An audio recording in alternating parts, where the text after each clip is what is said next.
Welcome students. तो अपन को याद होगा कल अपन ने डायमेंशन वाला टॉपिक स्टार्ट किया था, जिसमें अपन ने डायमेंशन और डायमेंशनल इक्वेशन कैसे बनाते हैं ये सीखा था।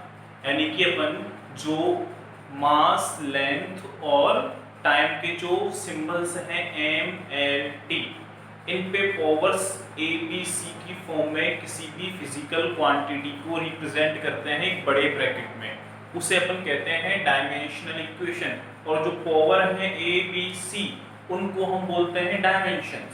इसको अपन ने सीखा था और कुछ क्वांटिटीज की डायमेंशन भी हमने नोट की थी। जैसे मैं एक बार फिर से रिपीट करा देता हूँ।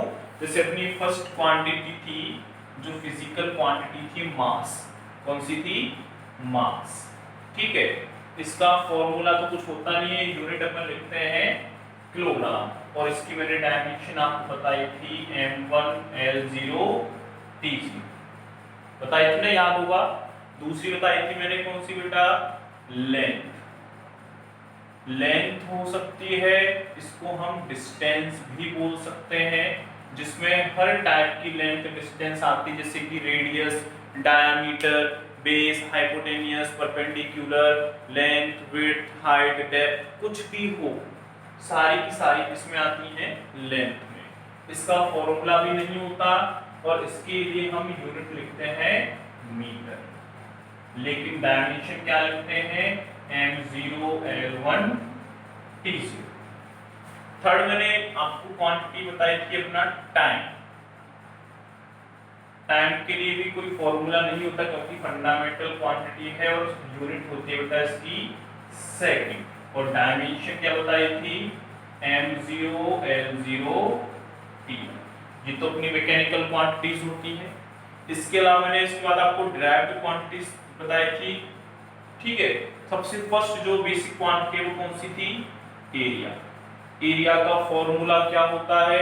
मैंने आपको बताया था, एरिया में दो लेंथ मल्टीप्लाई होती है, जैसे कि length into breadth, length into height, length into depth, या पाई आर स्क्वायर, रेडियस स्क्वायर है रेडियस इंटू रेडियस, रेडियस क्या है? Length into length. ऐसे ही और भी कई सारी चीजें होती हैं, जैसे अपन ट्राइंगल का फॉर्मूला पढ़ते हैं, half into base into perpendicular, यानी बेस इंटू परपेंडिकुलर वही लेंथ इंटू लेंथ। तो किसी भी फॉर्मूला, किसी भी शेप का फॉर्मूला हो एरिया के लिए, उसमें दो लेंथ मल्टीप्लाई होती है, मैंने आपको बताया था।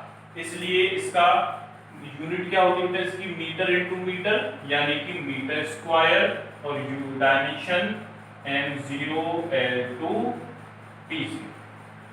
और कौन सी डायमेंशन बताई थी आपको याद हो तो? वॉल्यूम। कौन सी बताई थी? वॉल्यूम। ठीक है, वॉल्यूम का मैंने जनरल फॉर्मूला क्या बताया था? Length into length into length, जैसे length into breadth into height, जैसे कि पाई आर स्क्वायर है, यानी रेडियस का स्क्वायर इंटू हाइट, यानी दो बार रेडियस और एक बार हाइट, या फिर लेंथ का क्यूब, यानी कोई सी भी आप शेप उठा के दे सकते हैं। स्फीयर की बात करते हैं तो 4/3 पाई आर क्यूब, यानी वहां पे लेंथ को 3 बार मल्टीप्लाई किया जाता है किसी भी शेप के वॉल्यूम के फॉर्मूले में। और इसी वजह से इसकी unit metre into metre into metre, metre cube. और इसकी डायमेंशन बन गई थी m0 L3 T0। नेक्स्ट मैंने आपको डायमेंशन बताई थी किसके लिए? डेंसिटी के लिए। डेंसिटी क्या होती है? डेंसिटी का मैंने आपको फॉर्मूला बताया था, मास अपॉन वॉल्यूम। क्या फॉर्मूला बताया था? Mass upon volume. मास की यूनिट किलोग्राम बाई वॉल्यूम की unit metre cube, kilogram per metre cube. Dimension m में किलोग्राम 1 टाइम तो m1, लेंथ 3 टाइम तो L3, लेकिन this is in divide kilogram by metre cube, तो ये ऊपर आके क्या बन जाएगा? माइनस, यानी कि L-3 और T0। यहां तक कि मैंने आपको कुछ डायमेंशंस बनाना सिखाया था, ठीक है ना। अपन इससे आगे की डायमेंशन बनाना सीखेंगे, तो अब मैं इसको रफ कर देता हूं थोड़ी देर के लिए। तो जो नेक्स्ट अपन आज के लिए डायमेंशन लेने वाले हैं, जो फिजिकल क्वांटिटी के लेंगे 7th नंबर पे है, वो है नॉर्मल स्पीड, और इसको अपन बोल सकते हैं वेलोसिटी। यदि अपन स्केलर ले रहे हैं तो स्पीड, और वेक्टर में ले रहे हैं तो वेलोसिटी। फॉर्मूला होता है इसका डिस्टेंस अपॉन टाइम। फॉर्मूला क्या होता है बेटा? डिस्टेंस अपॉन टाइम, इसका फॉर्मूला। डिस्टेंस यानी लेंथ, लेंथ की यूनिट मीटर, टाइम की यूनिट सेकंड, तो इसकी यूनिट हो गई मीटर पर सेकंड। डायमेंशन क्या लिखेंगे चेक करो, पहले पर लिख देते हैं ml/t। थोड़ा सा वर्क करते हैं, देखो डिस्टेंस की यूनिट, डिस्टेंस की डायमेंशन होती है m0 L1 t0। ये तो किसकी डायमेंशन होती है? डिस्टेंस की, डिवाइडेड बाय टाइम की डायमेंशन m0 L0 t1, ये डायमेंशन होती है। यदि अपन इसको सॉल्व करेंगे तो देखो ऊपर t0 नीचे t1, ऊपर जाके हो जाएगा ये t-1। ऊपर नीचे m0 था तो m का मतलब नहीं, ऊपर L1 था नीचे L0 था तो कोई मतलब नहीं। तो अपनी स्पीड की डायमेंशन हो जाएगी देखो m0 L1 t-1। वैसे अपन देख सकते हैं डायरेक्ट यहाँ से यूनिट्स भी अपन डायमेंशन बना सकते हैं। देखो मीटर और second, there is no kilogram, तो m के ऊपर कितनी dimension? 0। Metre is 1 time, then L1, second is also 1 time, then t1, but it is in dividing, यानी कि मीटर बट बाई सेकंड, इसलिए t-1।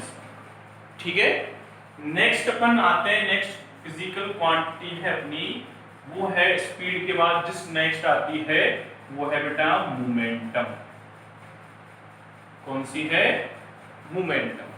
मोमेंटम का फॉर्मूला होता है मास इनटू वेलोसिटी। मोमेंटम का फॉर्मूला होता है बेटा मास इनटू वेलोसिटी। इसलिए देखो मास की यूनिट तो हो गई किलोग्राम, और वेलोसिटी की यूनिट ये रही मीटर पर सेकंड। तो डायमेंशन क्या होगी देखो, अब लगाते हैं अपन ml/t, मीटर इनटू मीटर पर सेकंड। मीटर पर सेकंड की डायमेंशन तो है अपनी L1 और t-1, लेकिन अब की बार किलोग्राम यानी मास भी मल्टीप्लाई हो रहा है। वेलोसिटी की डायमेंशन तो हो गई L1 इनटू t-1, लेकिन मास भी मल्टीप्लाई हो रहा है, और मास की डायमेंशन हम लिखते हैं m1। कितनी लिखते हैं? m1। तो मोमेंटम की डायमेंशन आ गई m1 L1 t-1। और यहाँ पे अपन देखो सॉल्व करके देख सकते हैं, यहाँ मास की डायमेंशन मैंने क्या बताई थी, याद है ना? m1 L0 t0 into velocity. Velocity की डायमेंशन क्या है? m0 L1 t-1, m0 L1 t-1, ये मैंने यहाँ पे लिख दिया। अब देखो बेस जब मल्टीप्लाई होते हैं तो इनकी पावर्स जो है ऐड हो जाती है। बेस जब मल्टीप्लाई होते हैं तो इनकी पावर्स ऐड हो जाती हैं। तो ऐड करते हैं, देखो यहाँ, अब देखें यहाँ देखो m 1 + 0 1, L 0 + 1 1, t 0 - 1 माइनस, क्या डायमेंशन बनी? m1 L1 t-1, यानी कि m1 L1 t-1। ठीक है, तो आगे अपन सॉल्व करते हैं थर्ड डायमेंशन को। नेक्स्ट डायमेंशन पे आते हैं अपन, वो है एक्सेलरेशन। कौन सा है? एक्सेलरेशन। एक्सेलरेशन का फॉर्मूला होता है बेटा velocity divided by time. Velocity divided by time. Unit बनाओ, देखो वेलोसिटी की यूनिट थी अपनी मीटर बाई सेकंड। वेलोसिटी की यूनिट क्या थी? Metre by second, divided by time. Time की यूनिट सेकंड। तो metre by second into second हो गया metre by second square. Metre upon second तो वेलोसिटी की, और भी साथ में क्या है डिवाइड में टाइम, यानी कि डिवाइड में टाइम की यूनिट सेकंड। तो metre by second into second, then unit हो गई बेटा इसकी मीटर पर सेकंड स्क्वायर। ठीक है, अब डायमेंशन देखते हैं इसकी, अपन लिख लेते हैं mlt। अब डायमेंशन बनाएंगे वेलोसिटी। वेलोसिटी की डायमेंशन ये रही, यानी m0 l1t माइनस 1। वेलोसिटी की डायमेंशन लिख दी मैंने, डिवाइडेड बाई क्या है टाइम। टाइम की डायमेंशन लिखूंगा m0 l0t1। ठीक है, अपन पावर वाली मैथ को सॉल्व करना जानते हैं कि जब बेस जो है वो डिवाइड में होते हैं तो पावर से सब्सट्रैक्ट हो जाती हैं। तो कीजिए, देखो n 0 minus 0 0, l 1 minus 0 1, t minus 1 और नीचे 1, तो माइनस 1 और नीचे का माइनस 1 कितना हो गया -2। तो ये हो जाएगा m0 l1 t माइनस 2। तो m0 l1 t माइनस 2, ये किसकी डायमेंशन हो गई एक्सीलरेशन। किसकी डायमेंशन हो गई बेटा एक्सीलरेशन। नेक्स्ट देखते हैं अपन 10th नंबर पे एक्सीलरेशन के बाद आता है अपना फोर्स। कौन आता है फोर्स। फोर्स का फॉर्मूला होता है mass into acceleration. Mass into acceleration यानी m इनटू a। ठीक है, यूनिट मास की यूनिट किलोग्राम इनटू एक्सीलरेशन की यूनिट ये रही मीटर पर सेकंड स्क्वायर। ठीक है, अब इसकी डायमेंशन चेक करते हैं कि डायमेंशन क्या आएगी। देखो, तो डायमेंशन बनाएंगे हम इसकी। तो पहले अपन इसके लिए बेस लिख देते हैं m l t। अब देखो, फॉर्मूला है मास इनटू एक्सीलरेशन। मास की डायमेंशन क्या होती है m1 l0 t0 into acceleration की डायमेंशन क्या लिखी थी हमने, देखो ये रही m0 l1 t माइनस 2। तो m0 l1 t माइनस 2 लिख दी बेटा डायमेंशंस।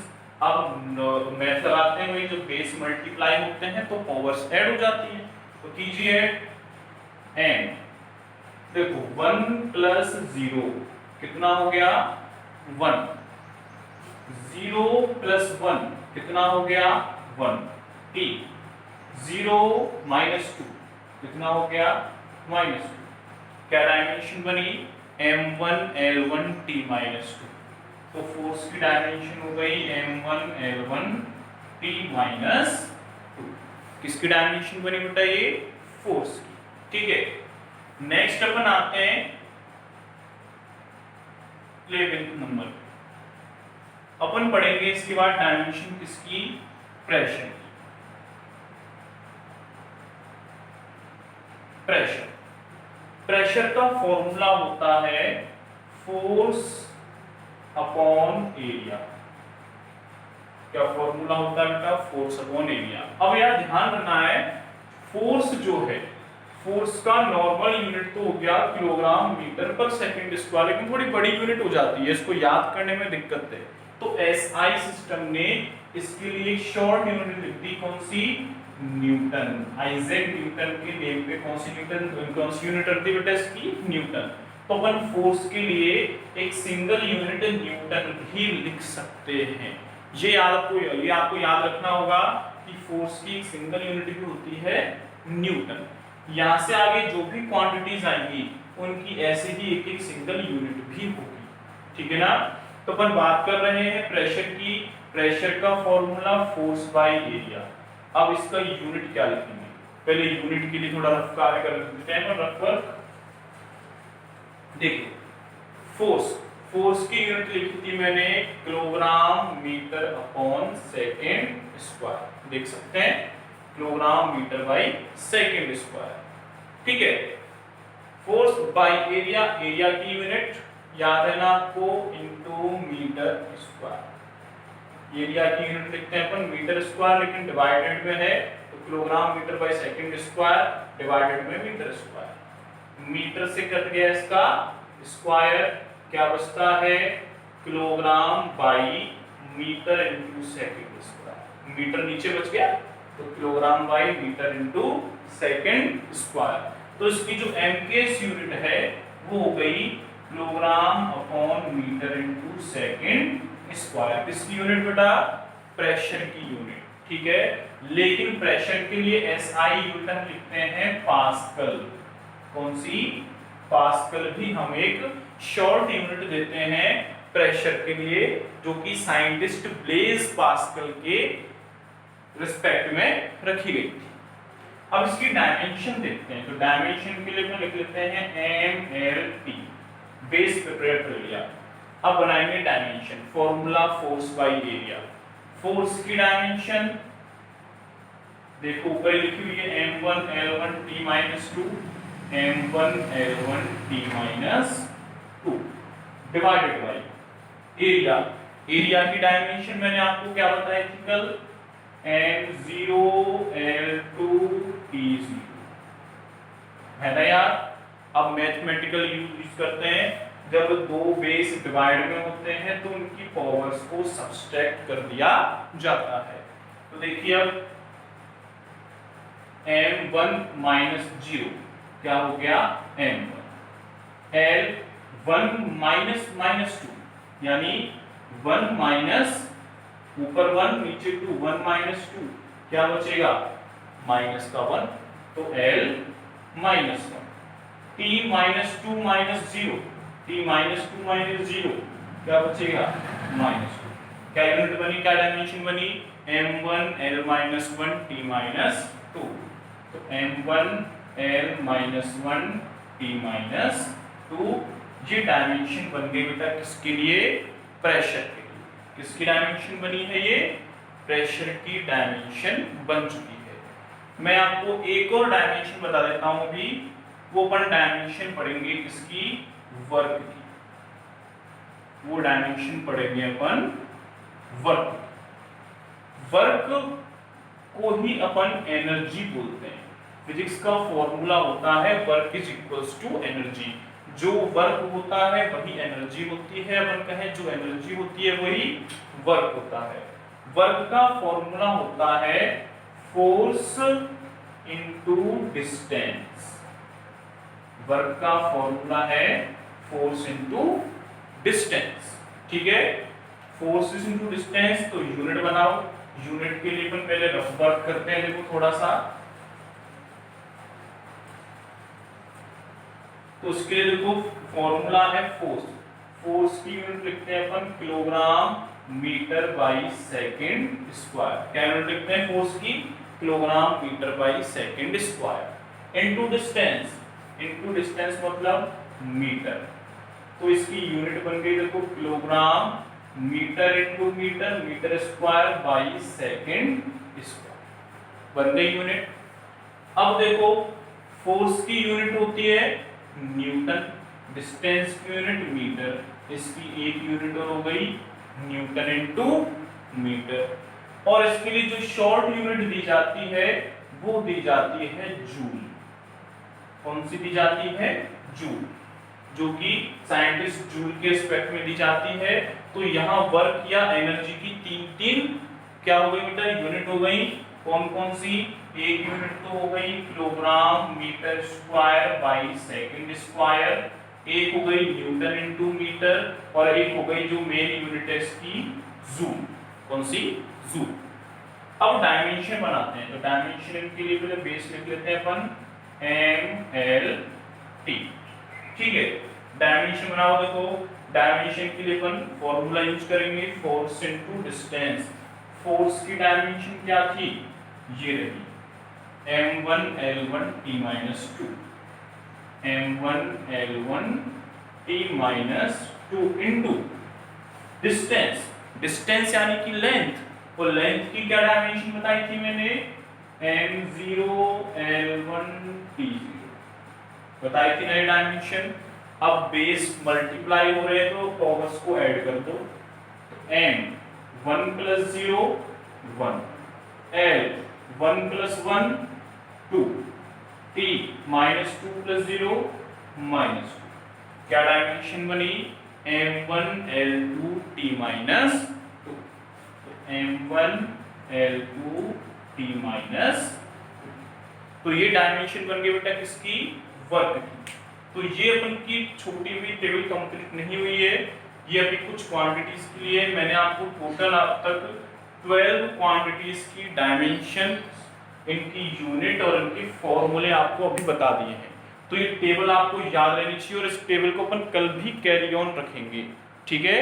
तो आप इसको पढ़ लीजिए अच्छे से और कॉपी में भी कर लीजिएगा, ठीक है ना। Thank you.